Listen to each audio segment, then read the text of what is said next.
Thank fucking God. As you breathe in, the odor comes over you. It's a spell of the mind telling you to run, and your stomach to wring itself empty. With your hands at your side and your eyes squinting, you stand in it.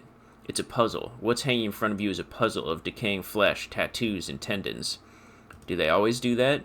They do after 7 days, yes. We're deep in decomposition here.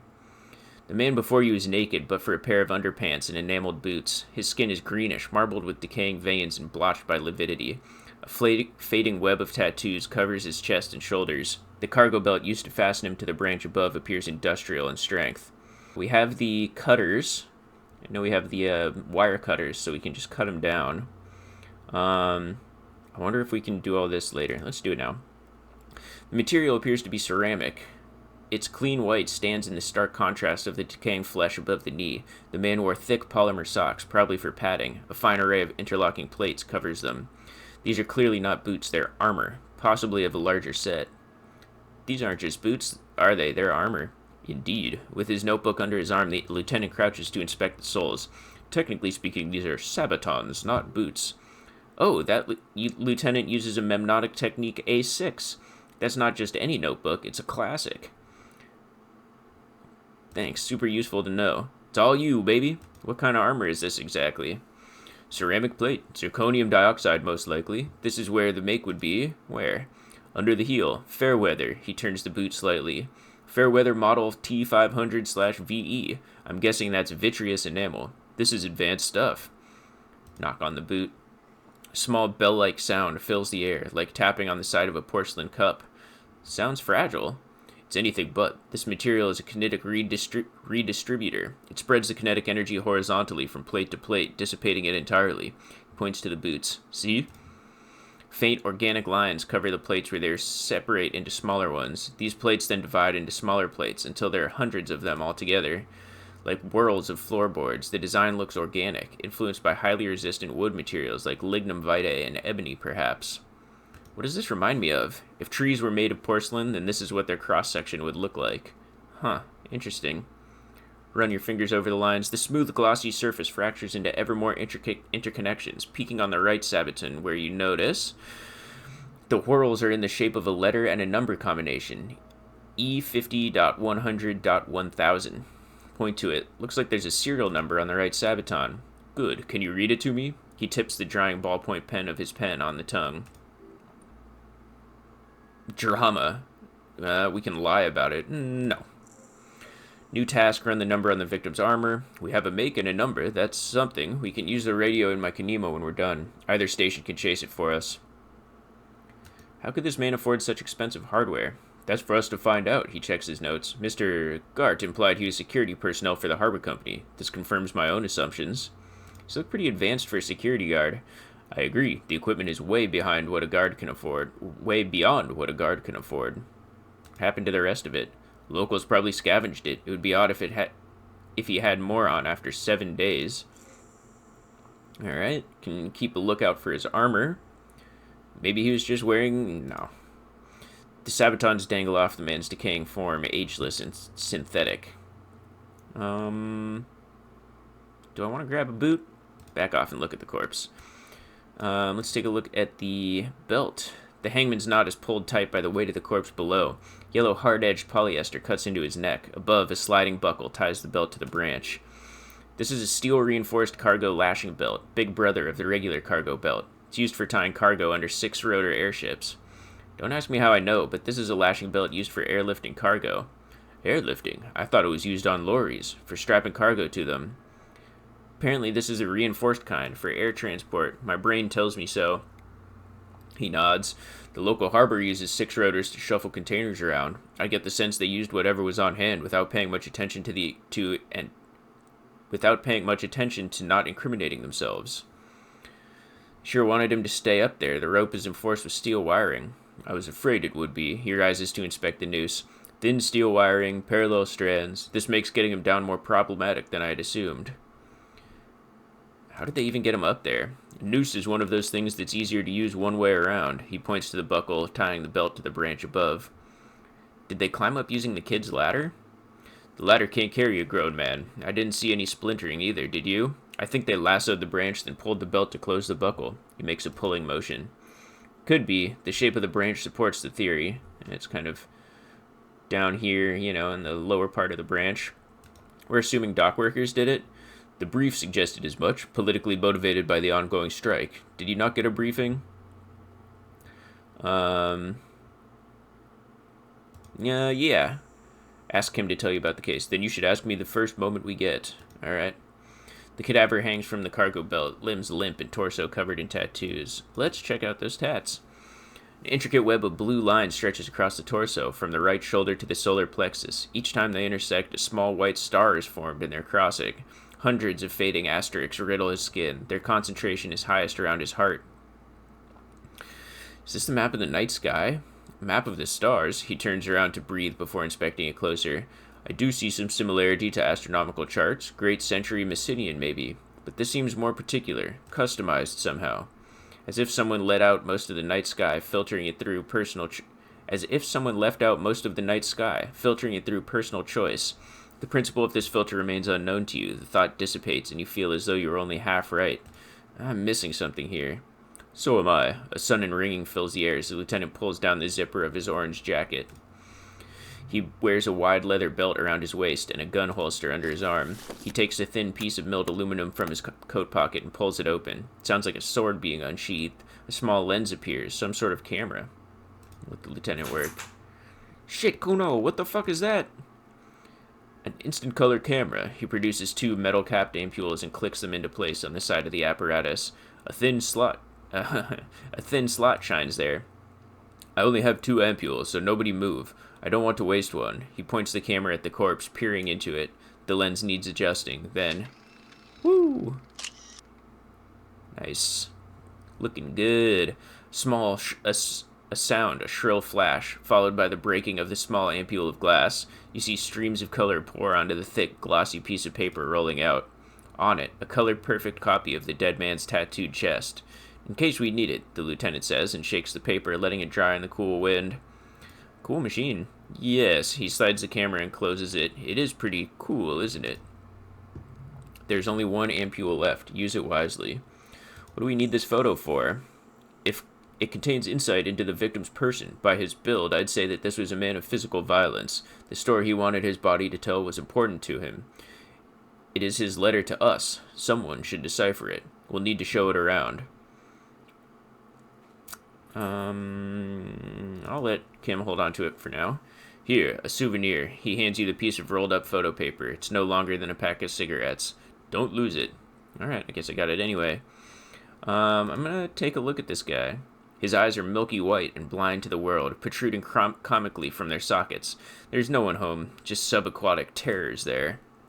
Dark brown hair grows on his forehead. His face is ready to explode from the organic processes inside.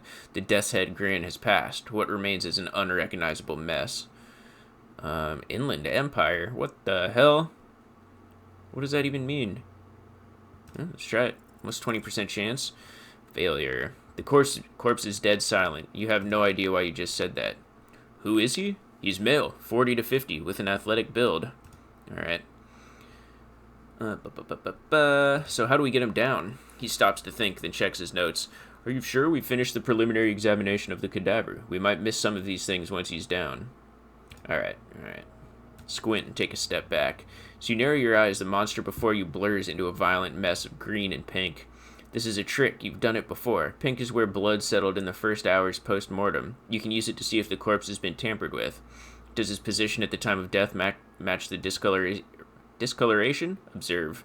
Only the lower extremities are pink with a dash of blue. His fatted hands, thighs, and neck just above the noose. The rest of the corpse appears dark green in the cold spring air. His face and hands are pink. Thighs, too. I see it. Kim adjusts his glasses. His neck, too. The lividity goes right up to his chin. We'll have good, well-pronounced discoloration here. Relax your eyes. The monster comes back into focus, an explosion of color, coursing with dark marbled veins. His stomach appears pregnant with something. Black liquid streams down his thigh and onto his boot. So, what do you think? He's beaten up. See the bruises? I do. Most of them are post-mortem, maybe even all of them. The delinquents have made our jobs harder with their little sport. Stop talking in riddles, coin slot. He means you fucked him up good, Kuno, the girl yells. Fucked him up brutal-like. I think he was upright after his death. His hands, feet, or neck are discolored.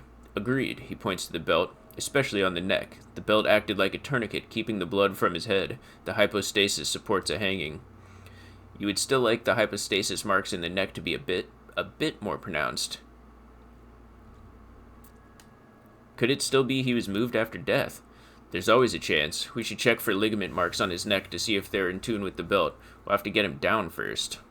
Something's coming out of him. A pool of blood and feces is eaten into the frozen mud below the man's feet. Purge liquid is dripping into it, drop by drop. The victim appears to have contained no more than half a kilogram of digestion at the time of death. The fuck he saying? Fuck's talking about shit. Maybe he went to the toilet sometime before death. Maybe. He doesn't really want to dwell on it too long. Back off and catch your breath. But there's no breath to catch. Only the cadaver filling the air in your nostrils. Slowly rotates before you, decomposing. Yep, preliminary examination is done. Let's get him down from there. The steel-reinforced belt presents a unique challenge. I brought chain cutters, but I don't see a good angle of approach to the belt. He doesn't actually think the challenge is unique. He thinks it's frustrating, annoying, and harder than he thought.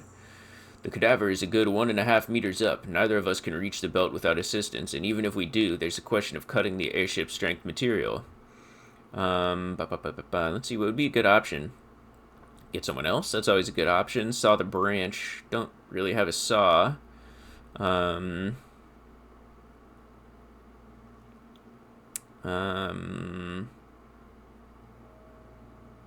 try to ask for some help. I was really hoping we wouldn't. The Union appears to be suspects in this case. It seems like the dangerous route to go down. I would really prefer if there's another way. These people might have an agenda. Yeah, wait. Let's reconsider. Let's see. I mean, Kim has his gun. Maybe Kim can shoot him down. Yeah, the enthusiasm is unrestrained. Bang, bang time, pigs! Shoot his head off! The lieutenant remains unaffected. How? Where the buckle ties the rope to the branch. That's a good spot to aim. Point to it. There, the buckle holds the belt together. Where? He corrects his glasses. Ah, yes, I see. If the shot hits that there might be a chance to release the belt. Yeah, now we're talking. Entertain Kuno with some shit. They'll miss. The pigs will miss, Kuno. Take the shot, Lieutenant. What's the worst thing that could happen? I'll blow his head off. Take it. Take the shot. Yeah, take the shot. Kuno wants some of that shit.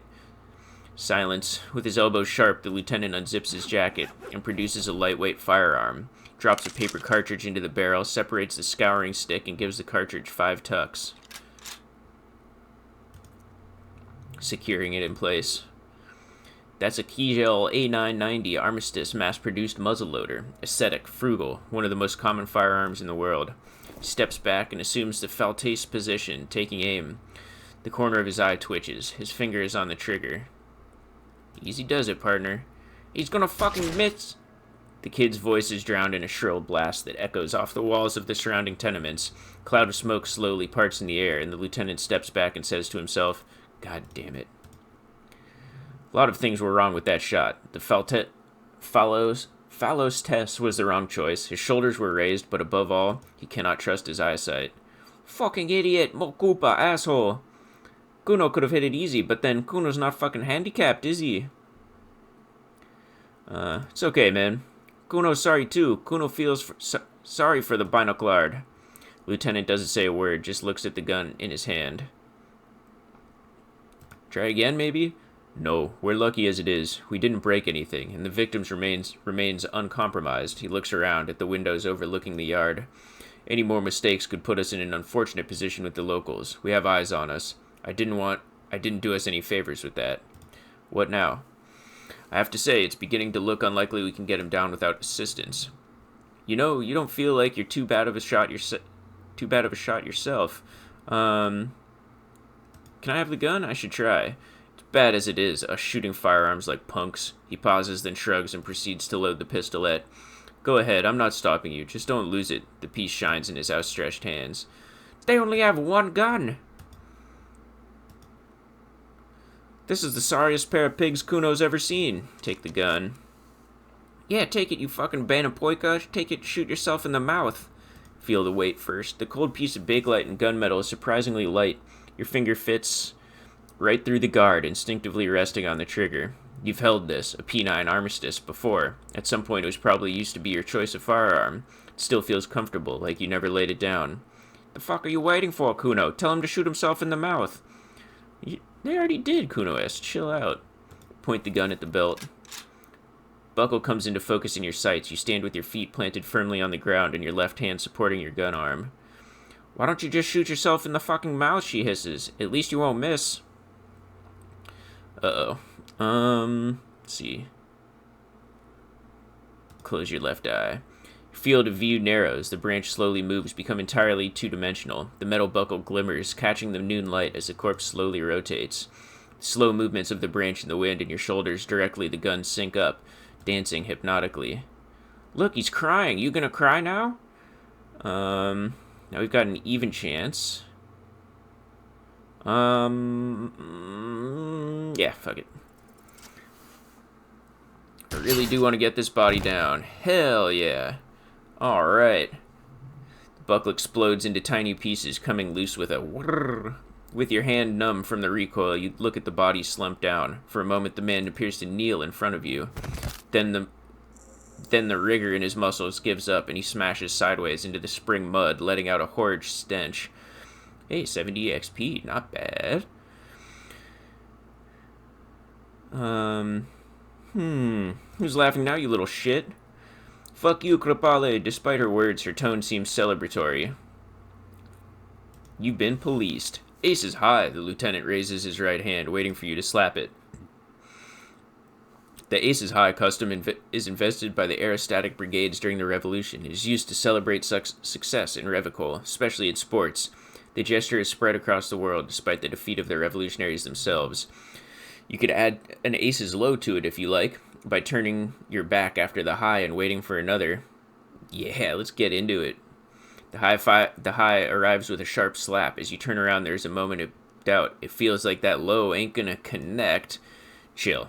It's gonna connect. Ace's Low thought. But then it does, and with furious precision. The lieutenant is not one to leave an Ace's Low hanging. His Kuno. I knew these guys were fuckers. His voice is deeply approving. What now? New task. Perform field autopsy. We will perform a field autopsy and determine the cause of death, but before, excuse me, he needs to turn away from the corpse. Slumped on the ground like that, he has not improved the way the corpse smells. The fall seems to have released something deep inside it. It looks like I feel like taking a break from the stench. I'm sorry to interrupt the jubilations here. Just a little breather before we do the autopsy. Wait. Field autopsy? Yes, he covers his nose. The 4 phases of a murder scene. 1, investigation of the scene. I'm satisfied with that part. The trash container, the prints. We've been thorough enough. 2, initial examination of the victim. We are exhaustive in our efforts there. Good job. 3, field autopsy. This will not be pleasant or easy, and it will have to be performed on the scene. The fuck are they on about? Cop's gonna cut his shit up next. 4, and final, transport of the coroner's case to the district morgue. I'll do that. The lieutenant stops. God, he stinks. Got it. Alright, give him back his gun. In the meanwhile, we should try to interview Everard Clare, the leader of the Union. Harbor property was clearly used in the hanging. He points to the belt. The harbor just east of here. Getting in might prove to be a challenge, though. Interview the Wild Pines rep. Or we could ask around for the representative of the logistics company. My initial information says Wild Pines have sent some sort of strike negotiator to wrangle control back from Everard. You could ask the gardener for directions. Oh yeah, the one out front. Is this the famous list of initial interviews? Yes, he nods slowly. And those were the interviewees. Let's go. Excellent. Very cool. Let's see. Nothing to do with the body right now, huh? Striding man lies on the side with his eyes looking straight through you. The belt is still around his neck. His body is supine and open to intrusion by autopsy. Lieutenant adjusts his glasses and takes a deep breath. What exactly is a field autopsy? Come on, officer. He pulls out a pair of latex gloves. You know what a field autopsy is. You've done 100 of them. What you do know is at 18.9 kilometers, the dormant shield volcanus Corpus Mundi is the world's highest summit, and the fracture of the 38 single Et Puris du Sang to crack the top 20 was the death knell of disco. But what a field autopsy is, you have no idea. Clap your gloved hands. Let's get in there. There truly is a time for everything, even for yellow gardening gloves. He nods approvingly. However, they are lacking hygienically. I suggest you get in there in limited capacity. All right. I'll ask you when I need you. I'll ask you when I need you to. For the most part, maybe I should handle the contact and you take the notes. We just fill this in, right? Show him the red field autopsy form in your ledger. That's right, he nods. Crack it open. The dead man stares in silence as you crack open the ledger. The bright red paper is covered in boxes and lists, describing the condition of his skin and organs in 3 parts. Above those, an 11-field info form needs filling out first. It begins with... Oh boy. Alright, let's get in. 1. Assistant. That's you. Write your initials, HDB. The corpse is indifferent to your scribbling, just lies there. The next box says, coroner's case number. Kim's got that. KK equals Kim Kitsuragi, 57 equals precinct 57, followed by his date, 0803, and the time of arrival, 8:15 on the scene. He's indexed the case after himself, not you. That's because he doesn't want to bring up the messy question of your initials. Yeah, fair enough. Shouldn't we file the coroner's case under me, technically? I have arrived at the scene before you. Screw it. Kim's fine. Name, N.A. Next. Date of birth, N.A. The man corrects his glasses. Roughly 50. Try 40. The damage is so extensive it's better to err on the young side. I'm going to write about 42. He nods. Race, Mondial. Fair to olive skin from the Isle of Mundi. This is as vague as it gets. You might as well say whitish. Write it down. The pudgy mess of curdled meat looks neither mondial nor anything else. Sex? Fucky fucky, the little monster exclaims energetically. Male. Pig's gonna have sex? Right. Male. Nor does he look male with his pregnant belly and undistinguishable face. Date of death? We're still going with March 4th, 51. What else? He looks over your shoulder. 9, body identified by is not applicable. 10, case number is the same as the coroner's case. Only 1 box remains. Evidence of treatment. None, at least not after the initial examination. What exactly is treatment anyway? Interfering with the body's position or wounds post-mortem. I'm not so sure. Didn't the footprints look like he was carried over? They'd have to have incapacitated him, carried him over. This man was more than a match for untrained dock workers. He places his hand on the dead man's chest, as if in preparation. Your central nervous system recognizes this gesture. It's the stations of the breath, ecclesiastic, religious in nature. A holdout from DeLorean's burial rites. It takes him 2 seconds to perform, then we should start the post-mortem.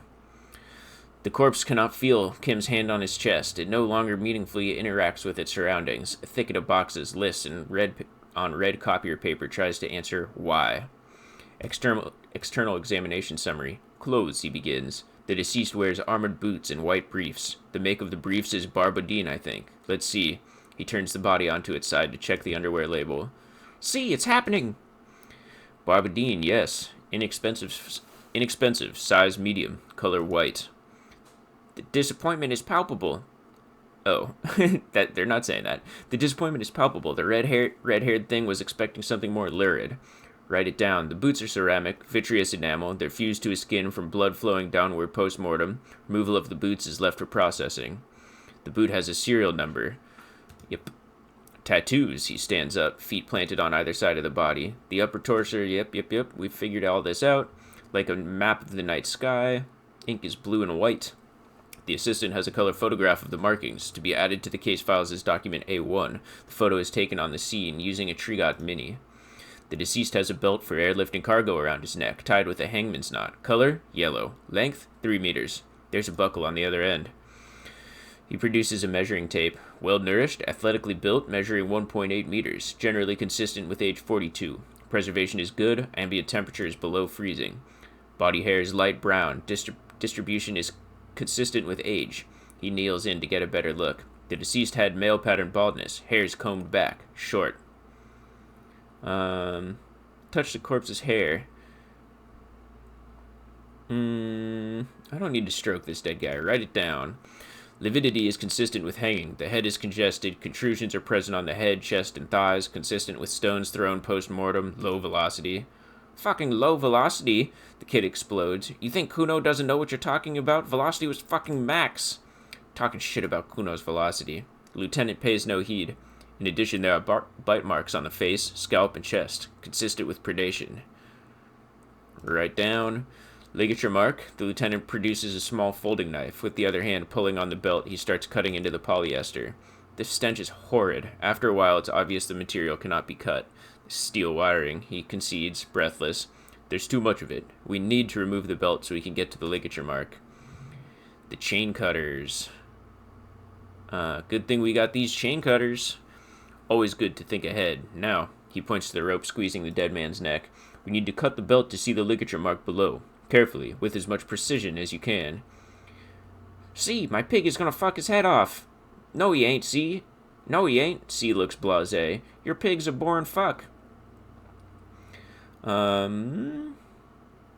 Look for a good spot to cut. The belt is equally tight around the whole circumference of his neck, swelling over the edges like white bread arising from the yeast. The knot is the weak spot. The chain cutters fit in there. Steady now, like a flower arranger. 2 cuts and it should come loose. 72% chance. Come on, don't fail me now. Nice. Press down. Snap, the knot is slashed. Another cut and the belt falls apart like a flower bouquet, revealing the dead man's neck and the dark red ligature mark around it. Lieutenant kneels closer, running his finger along the dark red groove until there's a gap. The rope rises to a point, leaving a gap in the ligature mark. The suspension point is in the back of the neck. Hemorrhaging is observed on the skin above and below the ligature mark. The mark is well pronounced, consistent with a drop from 1 or 1.5 meters. Chest is intact. He presses down on it. Normal contour. Abdomen is protuberant. Pelvis intact. Genitalia. He pulls down the man's underpants. Now it's gonna happen, see? I fucking knew it. Genitalia is male and unremarkable. No evidence of injury. Write it down. Back is symmetrical and intact. He struggles to turn the corpse on his side. Upper and lower extremities are intact, but asymmetrical. There are combat injuries on the right hand, thigh, and hip. In addition, I see smaller residual scars, too numerous to count, covering about 30% of his skin. From wounds sustained over 2, maybe more decades, dispersal and accumulation indicates long and active combat duty. The scarring is extensive, way more than a law officials. He nods. We have a real museum here, of battles, wars. Last item, hands. He takes the man's right hand in his, inspects it, then moves on to the other hand.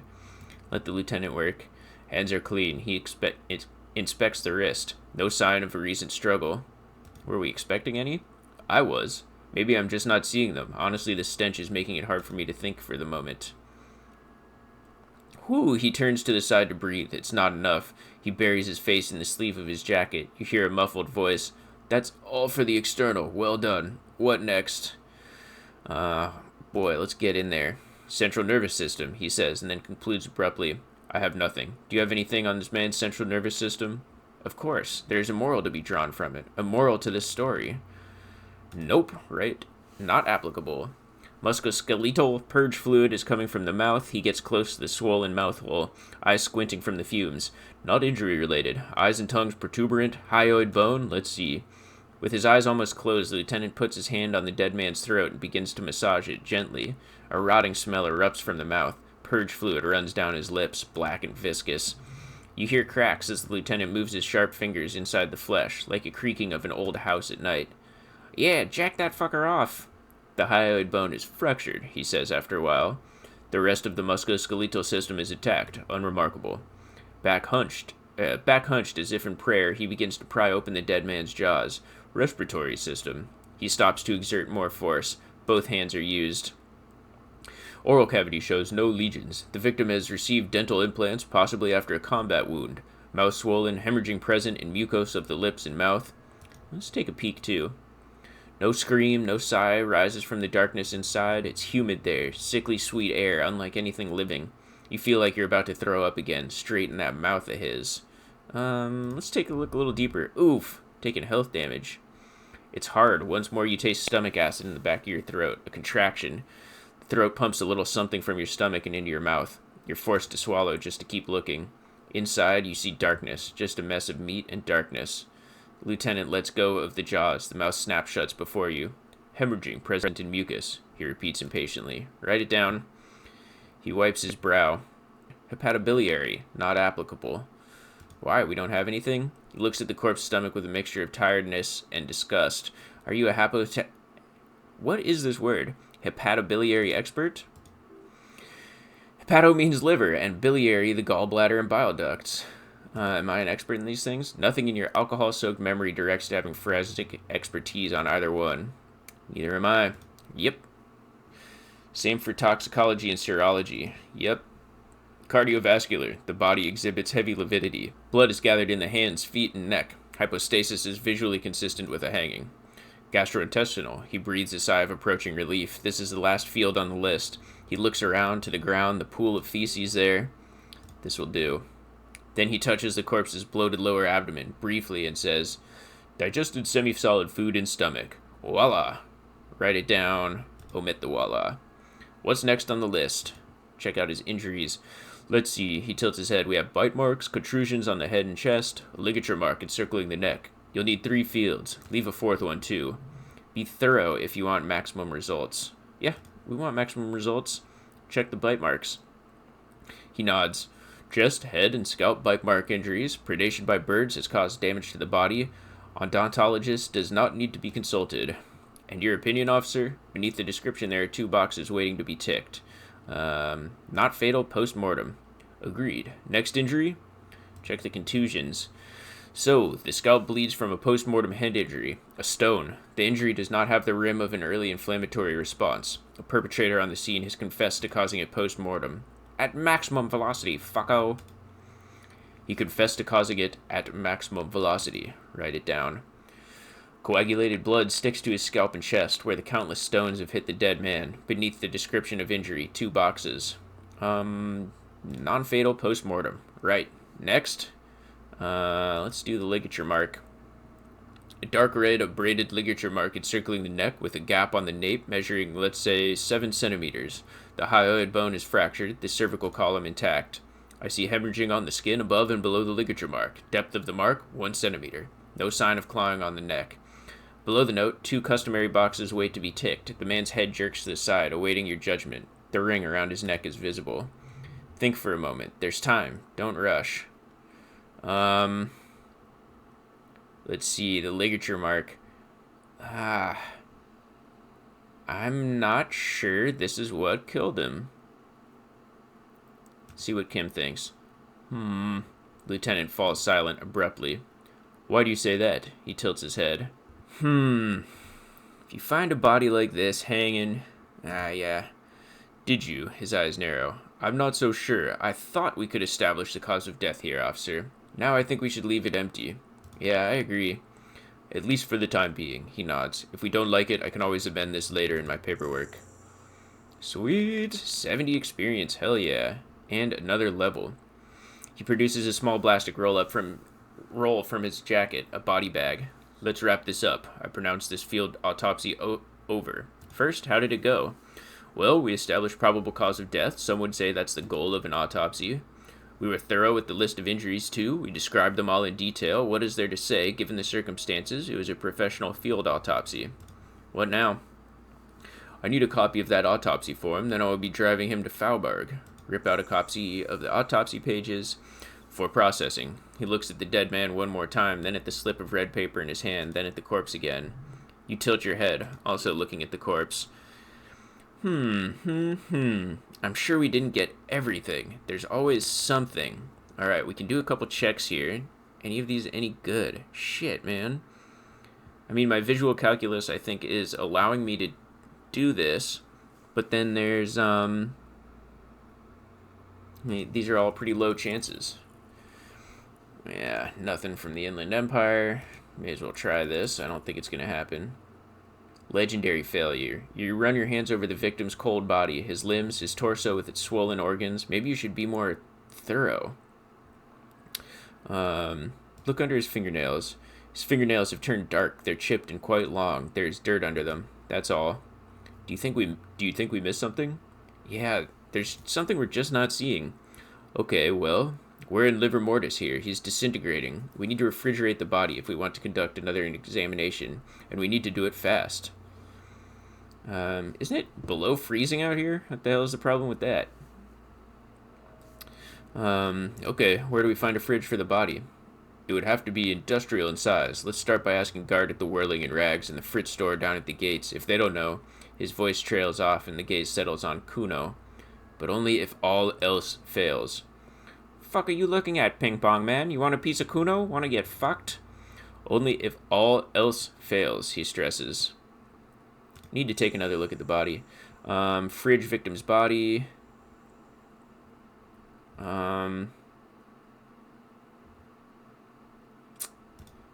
Yeah. Let's just get him out of here. I'm not going to object. He unrolls the plastic. I need a little help for carrying him to the holding pen of my Kanima. I'll take it from there. Then what? It's too late to take him into the processing today. I'll take him first thing tomorrow. He pulls the black plastic over the dead man's face. Bag the corpse and drag it to the motor carriage. Well. That was quite a lot of investigating, but I'm glad we got it done for sure. Good to finally have all that. And I think we got like 3 levels in the process. You know, for those checks, I probably could have leveled up in the middle of all that. 3 skill points. I probably could have leveled up a couple of these things and maybe had a slightly better chance there. What is Inland Empire? Hunches and gut feelings. Dreams in waking life. Cool. We'll take it. I don't know if I'm building myself right, but what can you do? Check the journal. Alright, we are fucking stacked on quests. And we will get on with it. But you know what? We're going to get on with it next week. After we internalize this. Cool. Can I forget this? Let's see. Bonuses from the thought. All endurance. White checks unlocked. Learning cap for endurance raised to 4. Okay, so I guess this is good. Wonder how we unlock these. Don't know. Hobo cop. Nice. Oh, there's a lot of thoughts here. That's for sure. Alright. Well, I'm going to call it here for today. I think we learned quite a bit about what's going on here, at least with this body. A lot of it is fairly obvious from first blush, but we got a lot more information. And we're going to keep going. Let's see, it's 3:17 now, so we will return to this next week and try to earn some cash. Thanks for watching, everybody. This has been Arbutus. This has been Disco Elysium. Don't forget to subscribe. I really love hearing from all y'all. Thanks. Bye.